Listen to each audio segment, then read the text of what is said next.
Bueno, buenas tardes y vengo a presentarles mi trabajo Muros en la Historia. Cuando tuve que decidir un tema para realizar este trabajo, quise hacerlo de algo que me llama mucho la atención y son esas barreras que nos separaban y nos siguen separando hoy en día en el mundo.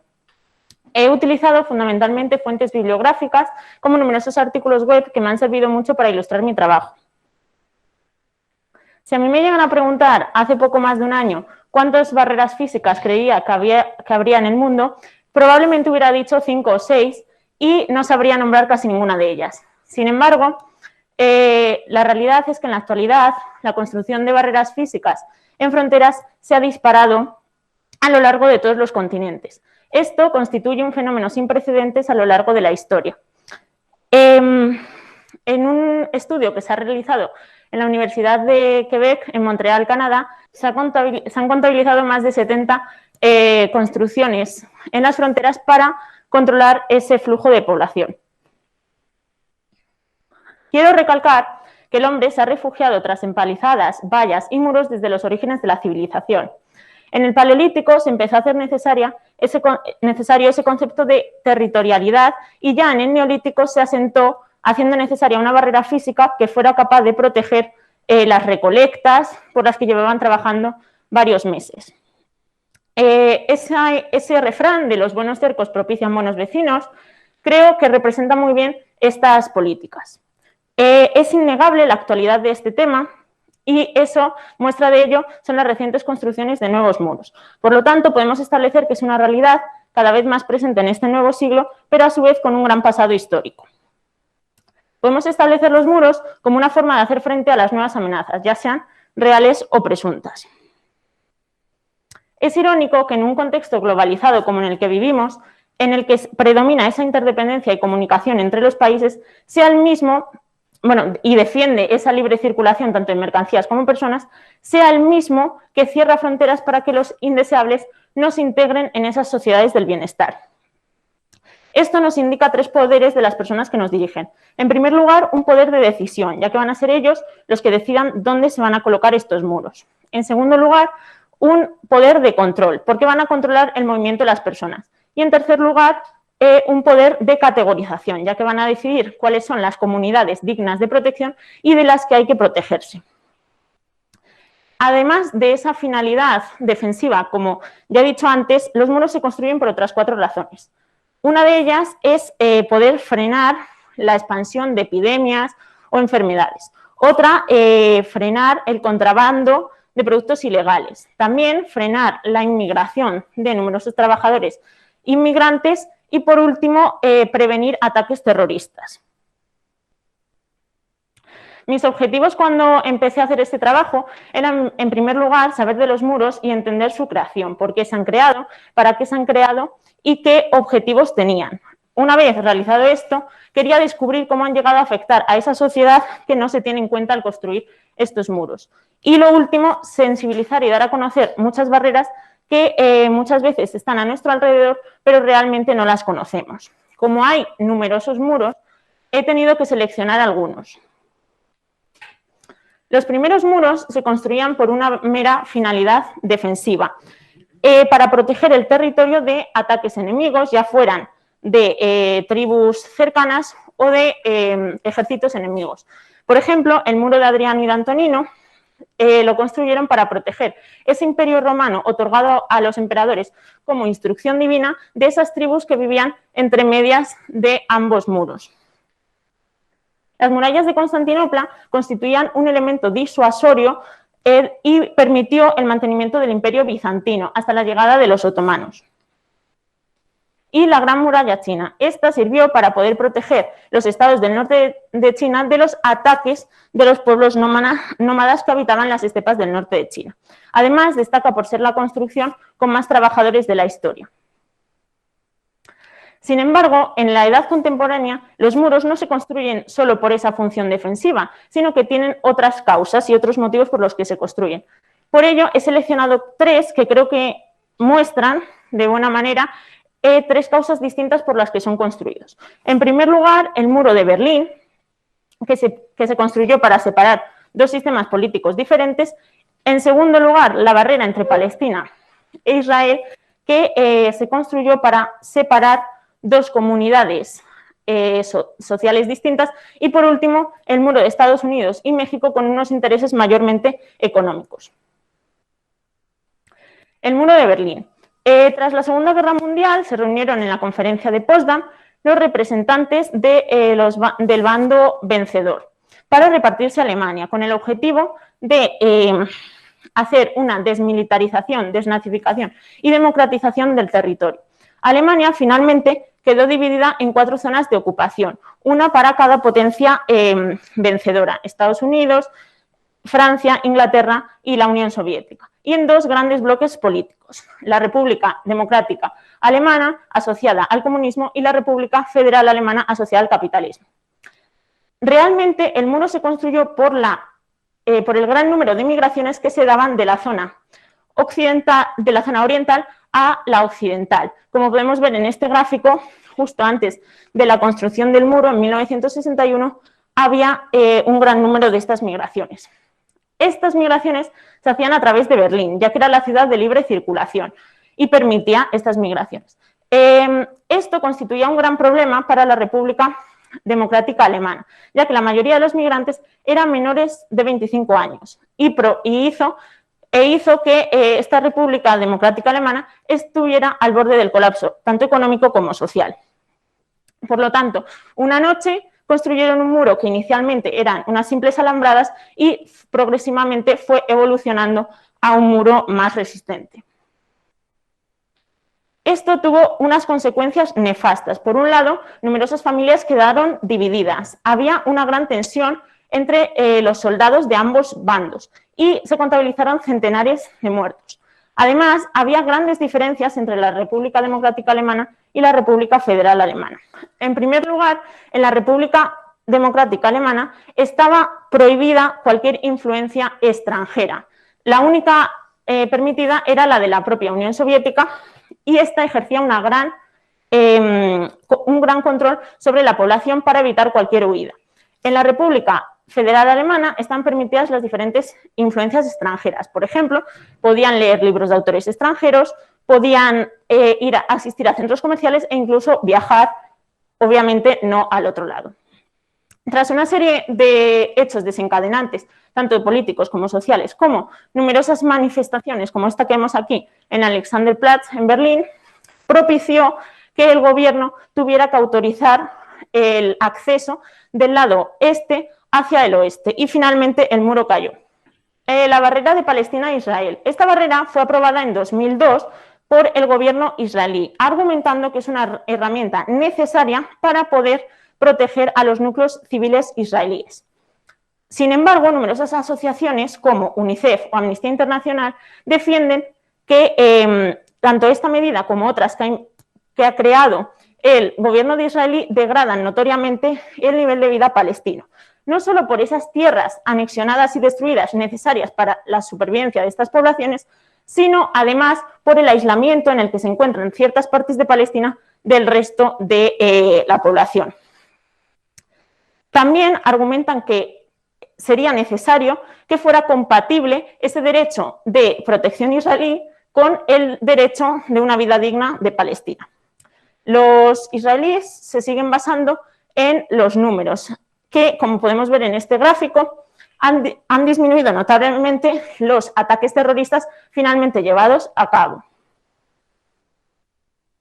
El muro de Estados Unidos y México. Este muro se encuentra en la frontera de ambos países. Esta línea fronteriza lleva siendo vigilada desde 1924, pero no va a ser hasta 1994 cuando finalmente, bajo el mandato de Bill Clinton, se empiece a construir ese muro. Además, ha sido un constante tema de conversación desde las preelecciones de Donald Trump, que en distintos discursos ha hecho referencia a que México no tendría más la frontera abierta y que les iba a construir el muro más grande que jamás hubieran visto. Sin embargo,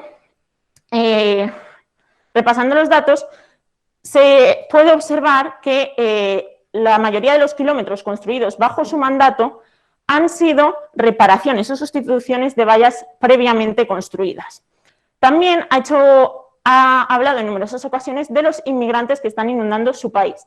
Sin embargo, como podemos ver en este gráfico, esas personas que cruzaron la frontera entre Estados Unidos y México han sufrido un descenso generalizado desde el año 2000.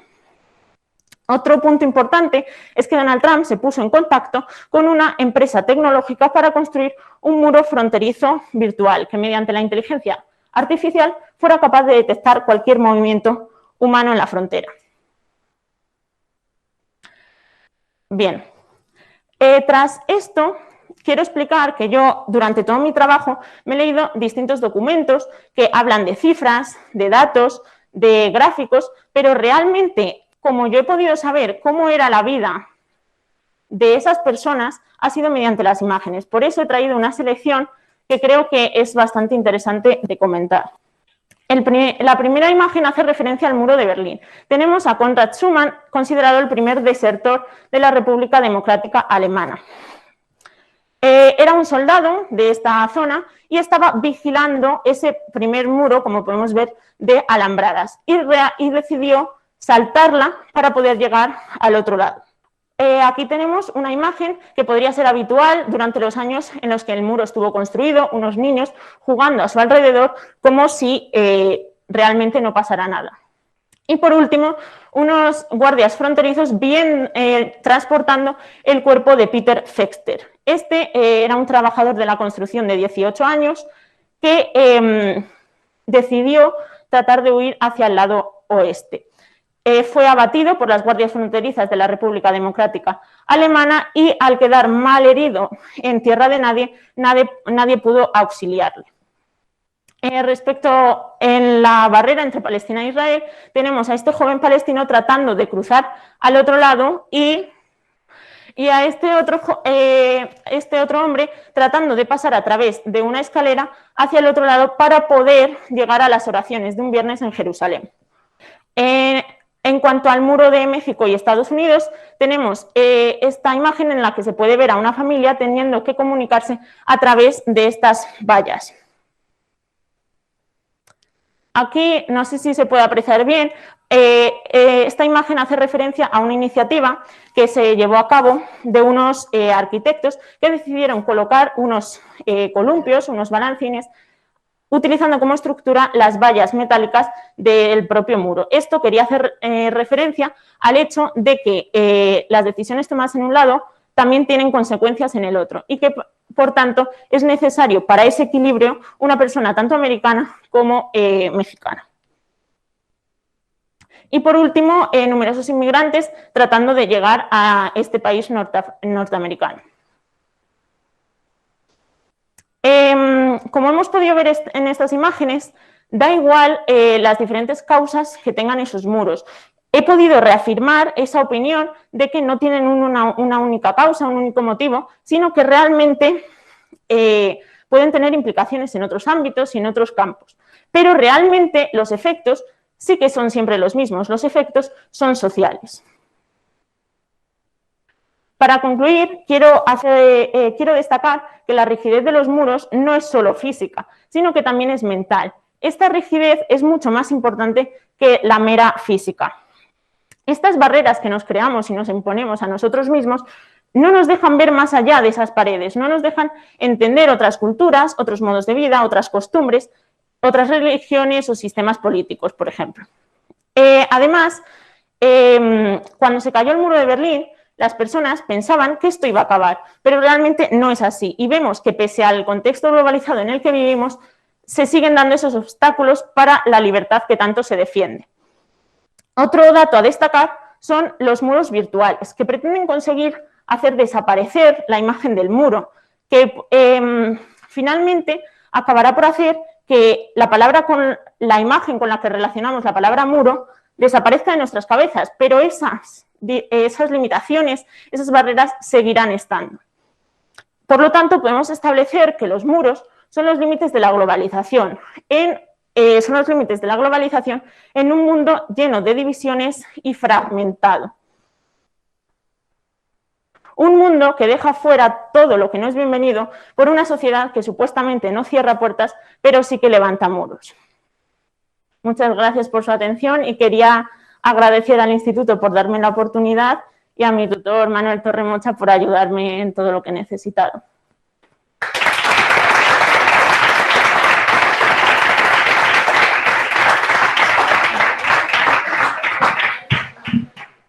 Bueno, Ana, felicidades por la presentación.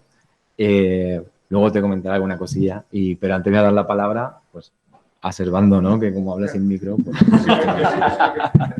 Bueno, enhorabuena.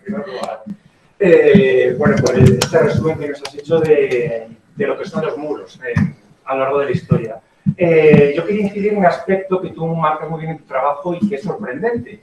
Y es que señalas cómo a partir de 2001, que fue el año de los atentados al World Trade Center en Nueva York, se incrementa enormemente el número de muros que se construyen. Hablamos de muros y, bueno, pues pensábamos todos en lo que tú has dicho, la muralla china, el muro de las Berlín, quizás como el más emblemático, ¿no? Y sin embargo, bueno, pues es un fenómeno de tremenda actualidad, ¿no? Ahí está muy bien marcado.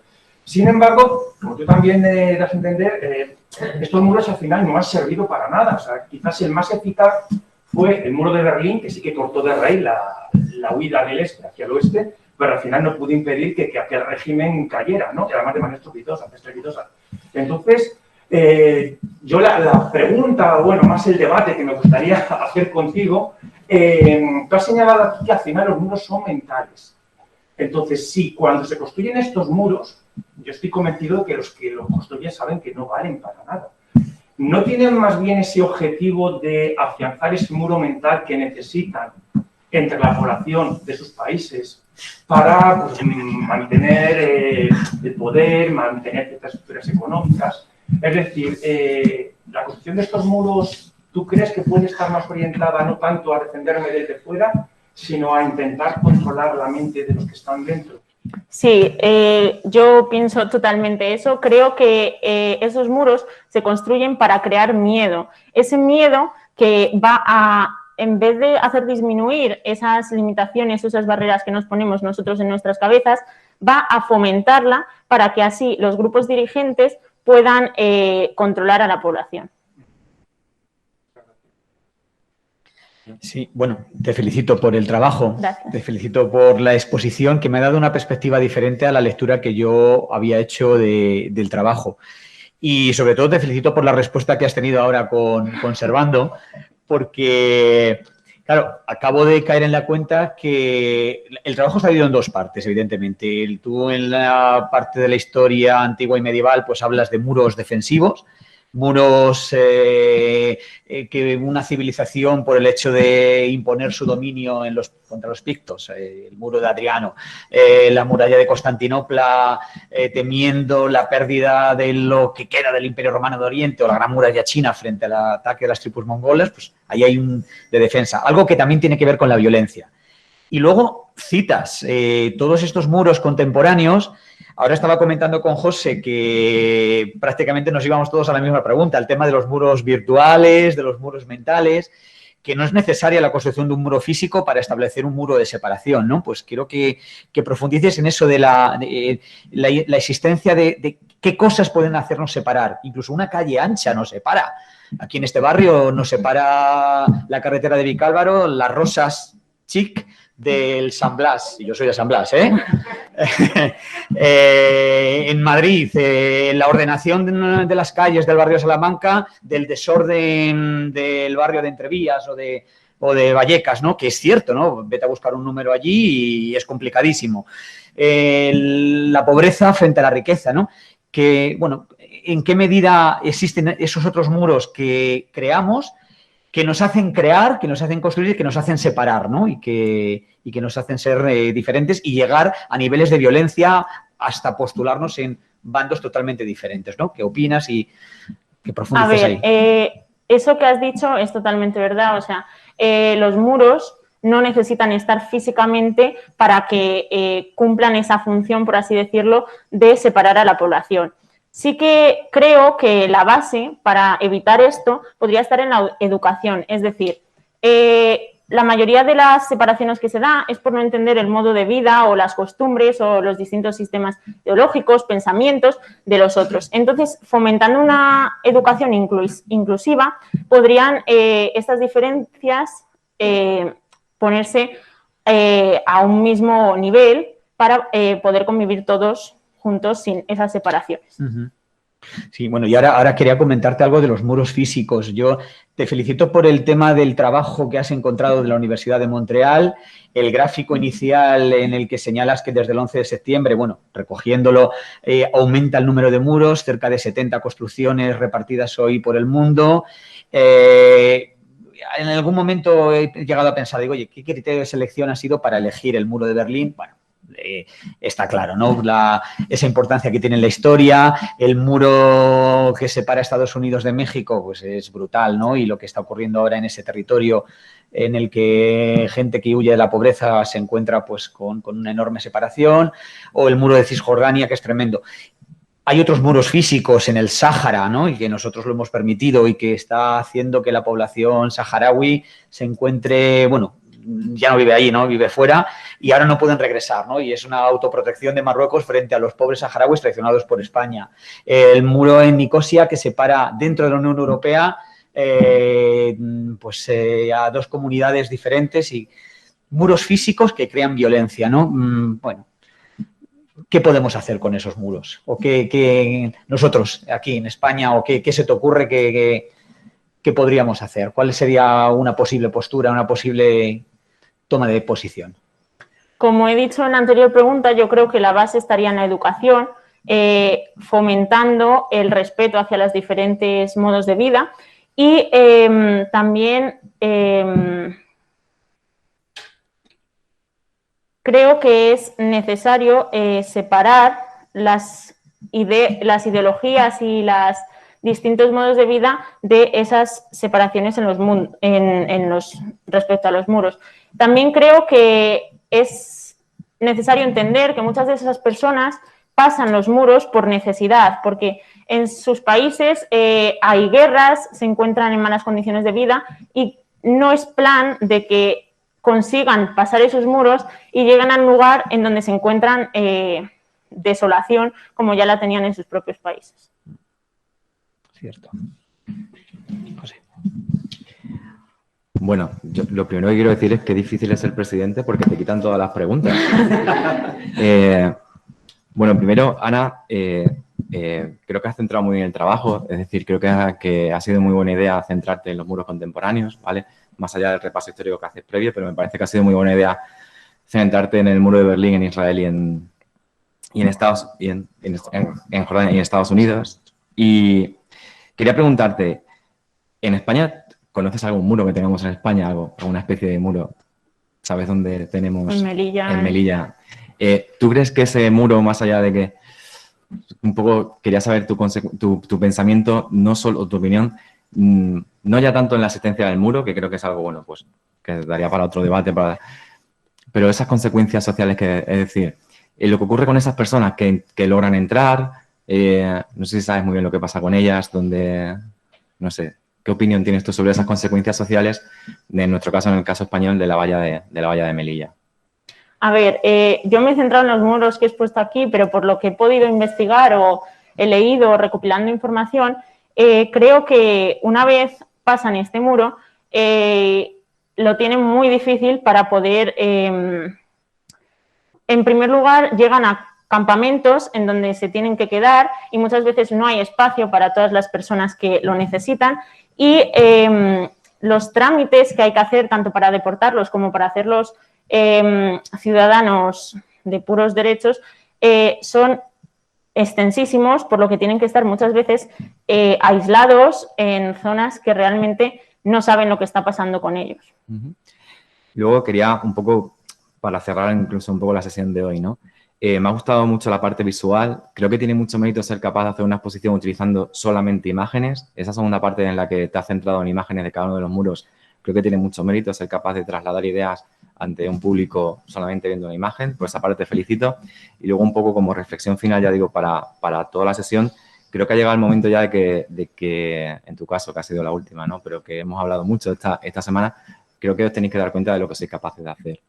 Y creo que una de las claves que tiene este proyecto de investigación es daros cuenta de que sois capaces de hacer un proyecto, que es el aprendizaje que os lleváis para el año que viene, y creo que ha llegado el momento de creeroslo un poco, en el buen sentido. Así que felicidades, Ana. Gracias.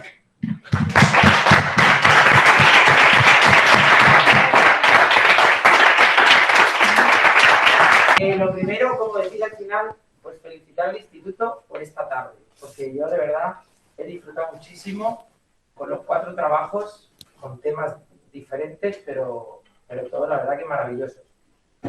Y este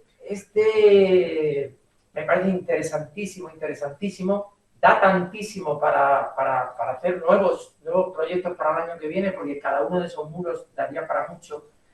Yo hablaba con ella el otro día que me daba un poquito de rabia, que están muy bien elegidos esos 3, pero que el cuarto o el tercero hubiese sido efectivamente el de Melilla, porque es el que nos toca más cerca, y las consecuencias que tiene, y el dinero que gastamos en tecnología para que nos salten la valla, mucho más del que gastamos luego en esa ayuda a esas personas que vienen aquí, y bueno, me daba pena que no hubiese aparecido ese. Y luego había otro, que también me lo ha pisado Leo, que era que tuviésemos en cuenta y que quizá para futuros trabajos esos otros muros que no vemos, pero que estaban, es que era el mismo ejemplo además, ¿no? Aquella calle de allí que nos separa de San Blas. Entonces, en realidad, ya como te han preguntado, pues ya no, yo no te voy a preguntar, pero, Sí. pero que yo qué sé, he disfrutado tanto esta tarde y este tema da para tanto y es tan interesante que quizás tú para futuros trabajos o incluso en el centro para futuros trabajos sobre esto daría... Sí, es cierto. Yo leyendo el inicio del trabajo, ahora estoy leyendo el famoso ensayo sobre el origen del libro que ha escrito una filóloga que ha conseguido el premio nacional, bueno, un libro que se está vendiendo como churros, y es que me parecía, vamos, tú ahora mismo puedes ponerte a escribir un ensayo sobre los muros, sobre el significado del muro, los muros, como has dicho, al final mentales, muros virtuales, el muro de la Guerra de las Galaxias y lo que originó eso, el origen de la caída del muro de Berlín, los muros físicos. De verdad, es que tú siéntate, reflexiónalo y bueno, puede ser para futuros proyectos o para ponerte a escribir algo, ¿no? Porque es muy bonito.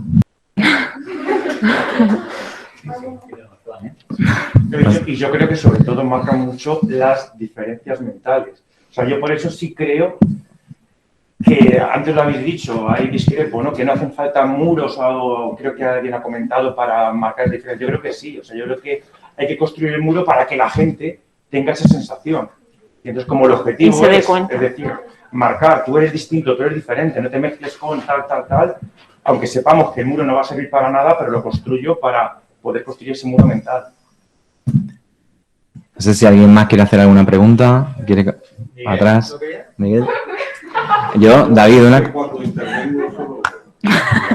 yo con respecto a lo que he comentado David y lo que comentaba también Teo, a ver, es una pena que segundo bachillerato sea un curso pues donde hay que ir tan rápido, ¿no? Pero en geografía, por ejemplo, sí que cuando vemos el mundo urbano, sí que además tiro de su opinión, tiro de su conocimiento y sí que hablamos de esos muros mentales y ponemos, pues eso, ¿no? La antigua Cuesta Negra, tal.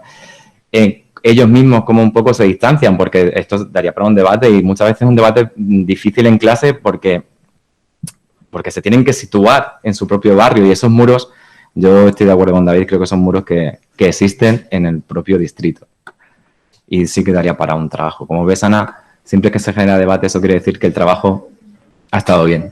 Es una muy buena señal. Gracias.